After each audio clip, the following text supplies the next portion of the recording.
Hello, everyone. So, Hasbro just did another roundtable Q&A session with members of the community at large, and once again, I don't get invited because I'm the plastic addict guy. But we do have recaps, we do have summaries, we can actually talk about what came up because there is a couple of interesting news bits that came up out of this.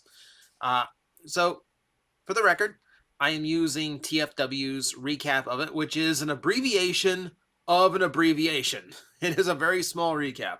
I've listened to some of Vangelis's recap of it. He was actually on the call, and I read through Ben Yee's on Twitter. So that one tends to be far more detailed. So if you just want to read through what happened, that's the place to go. But for here, we're just going to use these as quick notes, and we're just going to go over like all the stuff that got revealed. So join me.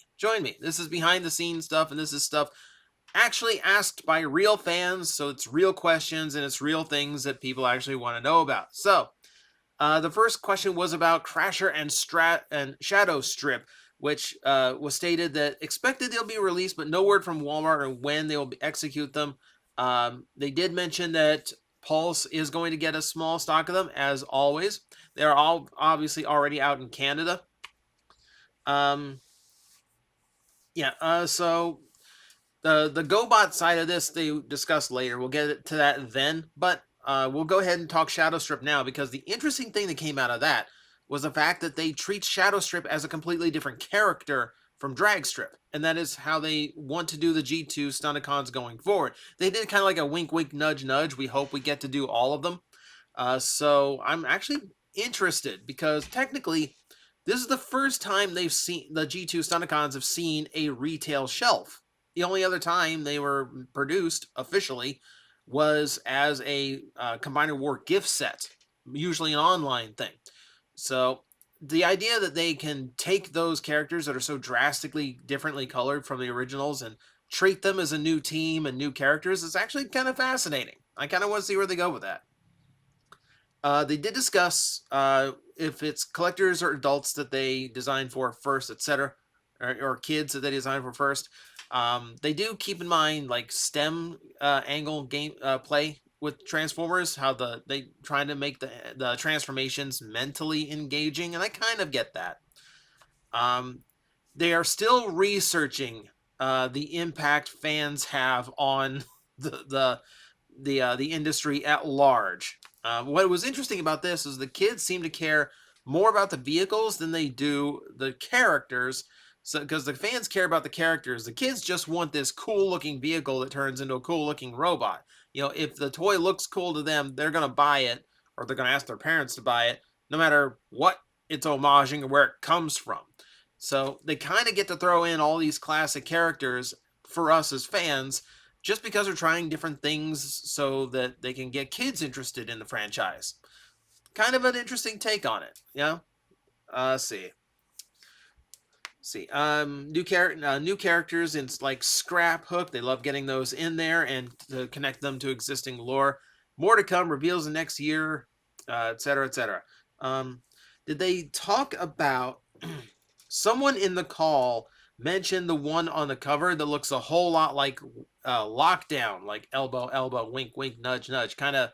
Gee, sure does look a whole lot like Lockdown. And there we go. And apparently there was a laugh and a wait and see type thing. Who knows? Like I would love if they actually managed to work that into some kind of Lockdown homage down the line. That'd be super cool, especially because a proper Lockdown would mean that toy in robot mode is like super tall for a deluxe, and I would love that. Let's see. All right. So this was a big one. This is a big one. Someone asked if plastics have changed, specifically between War for Cybertron and now, but the explanation was that plastics in general have not changed since the 80s. The stuff that they were using to produce Transformers in the 80s is basically the same stuff they're using now. They're just using it differently than they used to, and they're using different types of plastic. They cited one reason why G1 toys became fragile, brittle over time, or why parts on them wore down so quickly, is because they were all made entirely out of ABS plastic. So when you have things like leg slides that rely on like friction and tabs in order to actually like function, and then when you have like joints, even like simple hinges and things that are all just ABS grinding against ABS, that's going to cause them to loosen up very quickly, far quicker than modern toys do that use that palm plastic for high friction areas. And it's why they avoid trying to use slides these days, because those nubs wear down and all of a sudden your toy can't extend its legs anymore. They find that with ABS, because of the wear and tear that ABS can and cannot endure, it's one reason why they become so fragile. So if anything, the way plastic is being used these days is a whole lot smarter, and it takes more into account what they can do with different types rather than just make it all out of the strong stuff and hope for the best. Someone asked about Tarn, and specifically because Hasbro's licensees, like Flame Toys, they all did Tarns, big high-end statues of Tarn, like big like articulated figures of Tarn, and like everyone started doing Tarn once they got the license, which made Hasbro go, why haven't we done Tarn? Shouldn't we have done Tarn? So it's interesting. So now they're just finally getting around to it. They're really trying to hit the proper artistic aesthetic with it too. Like they put a lot of work into making sure their Tarn was the really good Tarn. It raised two other questions. One of them was if the DJD was actually in consideration now that the leader is there. Are you going to continue the idea of like having groups connected, especially because the DJD have some really weird alternate modes. There's one that turns into a torture chair. Be a little bit weird. So the consensus was that they are looking into it. So it's like in the super early like design stages at best, just to see how possible it is. If they were to do something like the DJD, it wouldn't be like the chair is the photo of the alt mode on the back of the box.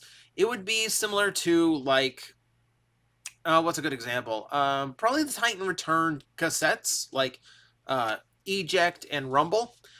It works similar to them, where they have this like flat like cassette / data slug mode, but they also have this like little improvised tank mode. So they advertise the tank mode above the like data slug. That's the kind of thing they're going for here. So if there is like a chair transformer, that will be an incidental or a hidden feature, and they would feature like a tank mode or a spaceship mode instead. That kind of makes sense. Okay, I will give them that one. The other question was like, the like the reason why it takes so long to get things out, because like, someone mentioned that like Knockout was in the comics so fast because the turnaround time on a comic book is so much faster than a toy. So they're trying to incorporate some synergy between the two brands. They had a lot of synergy between IDW and like they had bi-weekly meetings between IDW and Hasbro to kind of stay synergized, but somehow like they still like took their time on Tarn, which Hasbro finally realized is kind of weird. But it also led to things like Knockout being so like aware in the production process that the new version ended up in the comics way before the toy was ever revealed. Kind of a giveaway there. So they cited challenges like that. So Minerva, they can actually acknowledge that she exists. Yes, she's in Canada now. It is a Walgreens exclusive, and it's up to them to decide how and when to launch it.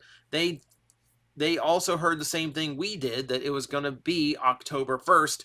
Obviously, that came and went. And as far as Hasbro knows, you can go find one on a shelf now.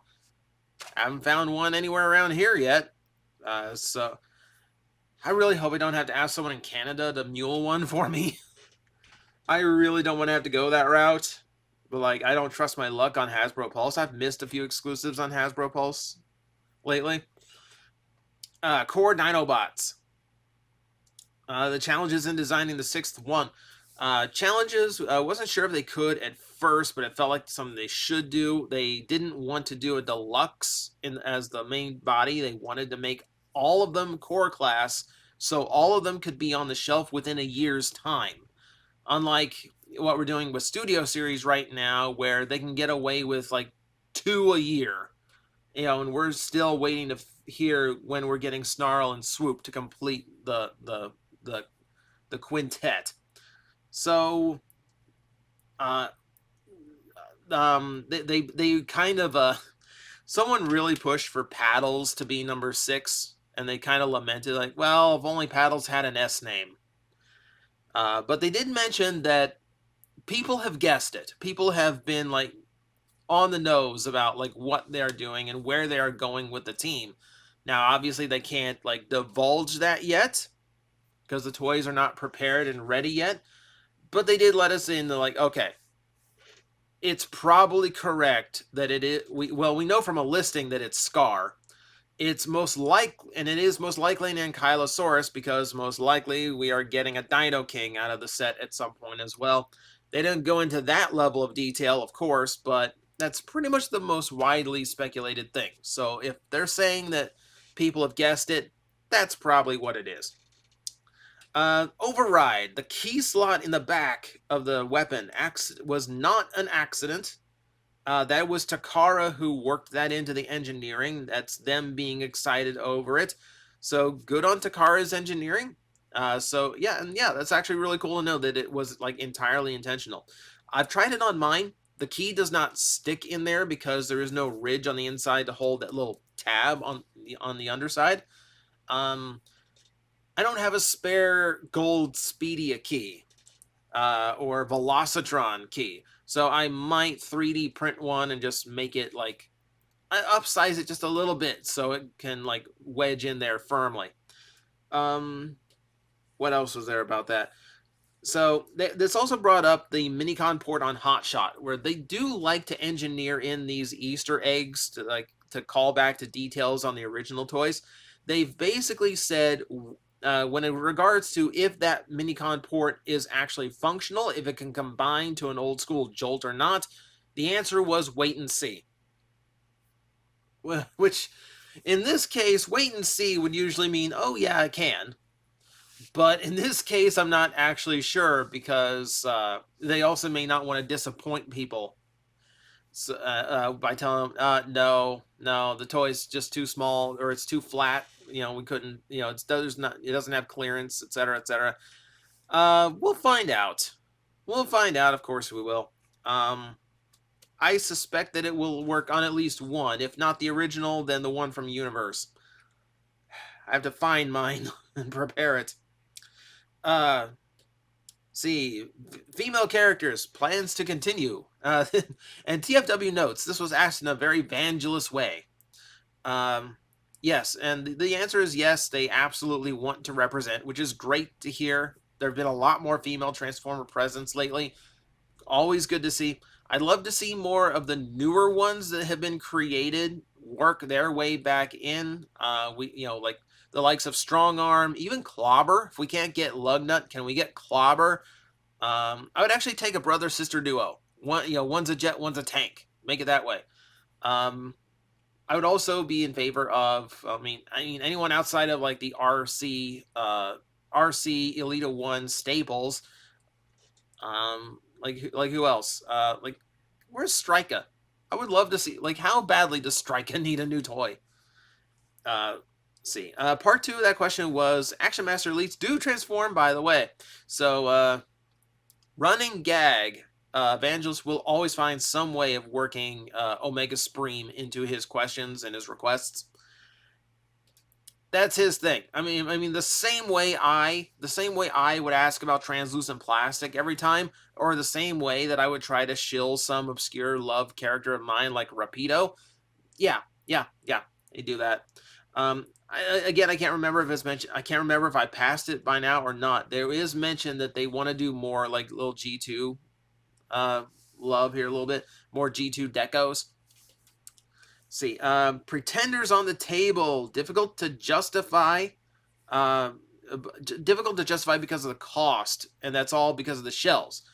Because the shells are so huge. That's a lot of tooling for those. Um, I need to make a whole video about how I would do the shells and how I'd make a modern pretender. But um, they did mention that it was an accident that the new bombers can fit into the shell of the old bombers, which I think just happens to be because the core class is so small.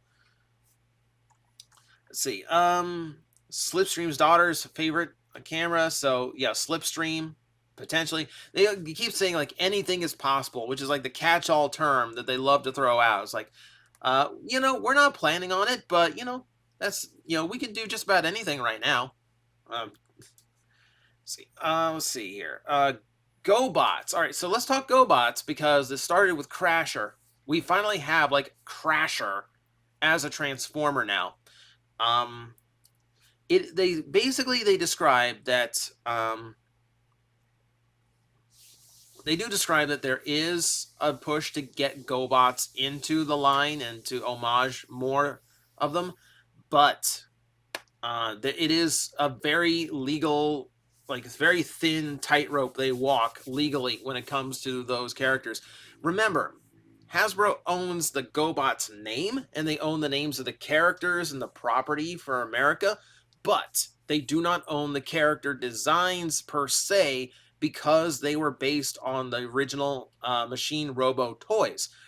Gobots, and this is one of the things I mentioned as an advantage Gobots has over Transformers, is the animation designs are far closer to the way the toys look than Transformers were. They didn't take nearly as many liberties with them. So you can't make a show accurate Psykill because it's just going to look like Bike Robo no matter what, and that's a legal mire. Even doing it as a retool of Wreck-Gar might end up being too similar for them to do. So they have to be very careful with how it works. I feel like if they wanted to go the extra step, really it's just some of the faces in GoBots that could work. Like Crasher's pink face is not a thing in her original toy. Her original toy was just all chrome faceplate and red visor. So you can get away with her familiar face and head shape, but you can't do that dome racer car with the swept back head that made up the front of it. You can't do that. So they want to do more, but they have to be super careful because Machine Robo is not dead by a long shot. Very, very tricky. Let's see. Do all these new molds get second heads now? And the answer is yes. Almost every mold has a second head built in right away. Some even have a third head built in. But we've known this for a long time. Even back into the Generation days 10 years ago, there are instruction sheets that show heads that were never used. We know for fact that there are toys that had heads produced that, for whatever reason, the eventual repaints or retools that they had planned got canceled. It's one reason why the Reveal the Shield Perceptor, like the half-track truck, that was supposed to be released as Reflector. And I found, something got to hear about it, BotCon in 2010, obviously never happened. So things like that come up, where the head's there, the plan exists, never get around to it. Whatever. Apparently, what came up in this conversation is that the Titan Return Sea Spray also had a second head molded in that was designed like a merman. Never used it. That mold was never reused at all for whatever reason. So now everyone's super curious what that merman head looked like. But yeah, that's why Galaxy Shuttle happened. The head was already sculpted in. They dug it out, so let's go ahead and use it. Let's go ahead and make it. Let's see. Open box versus closed. Apparently this had a lot of answer to it. This is a very short version of it. The open is based on kids' research. They prefer to actually see the toy in the box. Okay, that's okay. They're still finding the balance. Packaging is done way before figures actually produced, so can't take a picture of the actual toy to put it on the closed boxes. Which is a weird statement considering there are photos of the toy on the back of the box.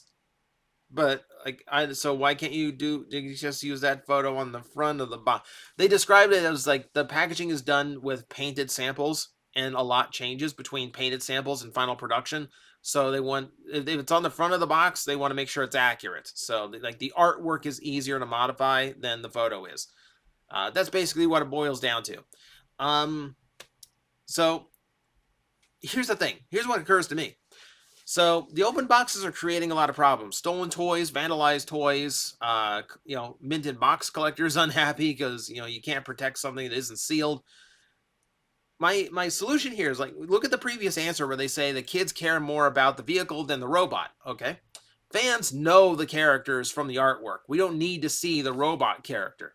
And we've seen with Velocitron that packaging toys in vehicle doesn't seem to hurt anything. So why don't we pack the toys in vehicle mode again? Go back to, Unicron trilogy. Go back to like mid 2000s where everything was the cool vehicle and then like the really cool artwork in behind it of what the robot looks like. Seems to make sense to me. And guess what? When a toy is tucked up into its car mode, you can't reach its head to pull it off. Just little things, right? Just little things like that. I would love for them to like put 2 and 2 together and like fix a few problems all at the same time. Japanese characters, lore, process of bringing over here. So, they do want to add more G1 characters. They do like sprinkling in the G1 characters, not only because it's fans love it, but also it lets them present play patterns that are not currently available. Like the reason they do Lio Prime is because kids really like lions and they really like Optimus Prime. So this kind of hits 2 at once. So even with no supporting fiction, they expect it to do well with kids. All right, that makes sense. They can't use Lio Convoy. Now, and it's a weird situation that I don't think anyone had like the full explanation of. The term convoy is copyrighted in Japan, but the way they worded it or the way it was reported makes it sound like it wasn't copyrighted by Takara, weirdly enough, which doesn't make sense considering that was like one of their primary characters was Convoy. But for whatever reason, Hasbro says like out of respect, or like if it really is someone else who owns that trademark, out of like precautions, I would say more likely, they don't use the name Convoy over here, which is why we got Scourge as the Velocitron exclusive instead of like the Black Convoy that was listed as in computers. That name stuck around, by the way. If you actually look at the Velocitron tags, that's what it says. It says Black Convoy on them.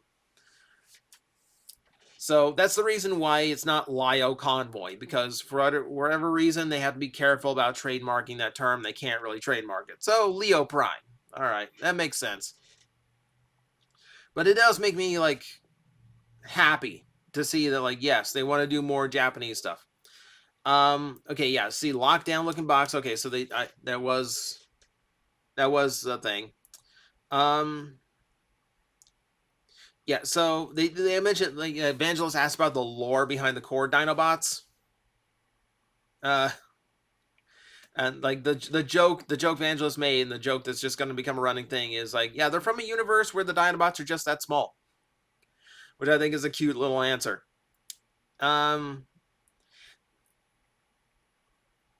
They know there's a want for story for these characters that don't appear in media, and they're trying to work on ways of getting that. But they also express that when you leave the toy without like specific lore, you're free to imagine it for yourself, which is also part of the fun, as Vangelis did.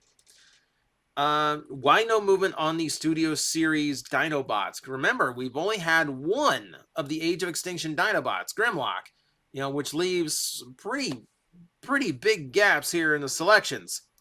And it basically is like there's nothing stopping them from doing it later on for Studio Series, but a few weird things happen. The 86 Dinobots are so popular and are doing so well that takes priority. They have to get the last 2 out before they can even think about doing Strafe or Scorn or anything like that. And apparently they were also held up by Platinum Series.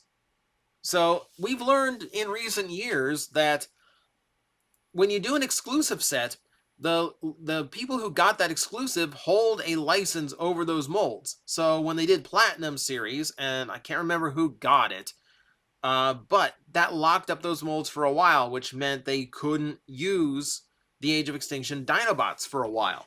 So it's a lot of weird things going on, a lot of weirdness.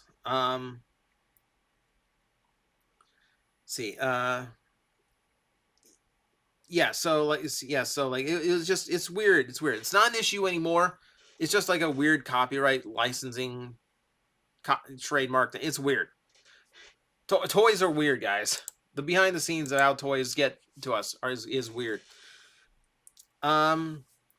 See, they mentioned that the 27th, which as of this recording is a good 6 days away, we should be very excited. We do know that they're doing some kind of reveal event with like major product reveal. They've already done stuff for Earthrise. They've already done stuff for Legacy.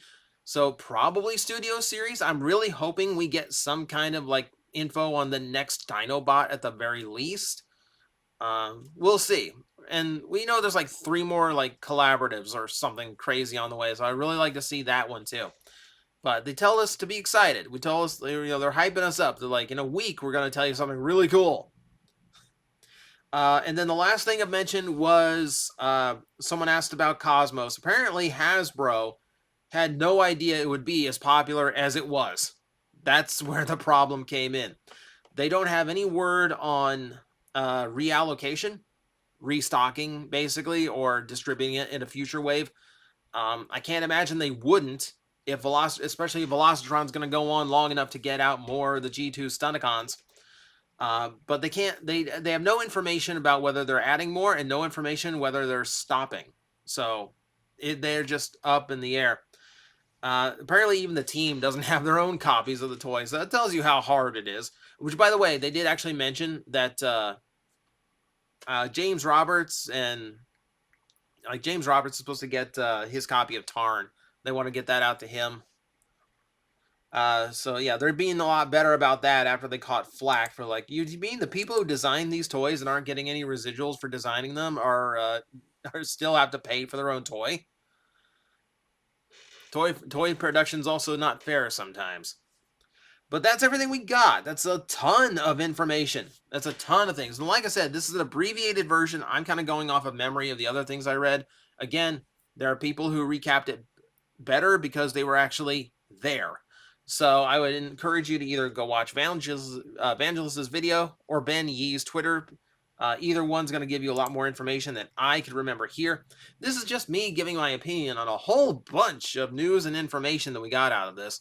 And just to say, yeah, I like seeing behind the scenes stuff. Looking forward to more. Someone ask about Rapido next time. I can't be there. I'm too honest with my opinion to get that invite. But thank you guys for watching. It's been a long one because there's a lot in here and a lot to say about it. But thank you guys for sticking through, and I will see you next time. Guys, I am facing the most powerful enemy any YouTuber can face, the algorithm, and I need your help to defeat him. Hit the like button, hit the subscribe button, hit the notification bell, and leave a comment. Every time you do, we attack that algorithm and we drive it back until it can no longer defeat this channel. Thank you very much.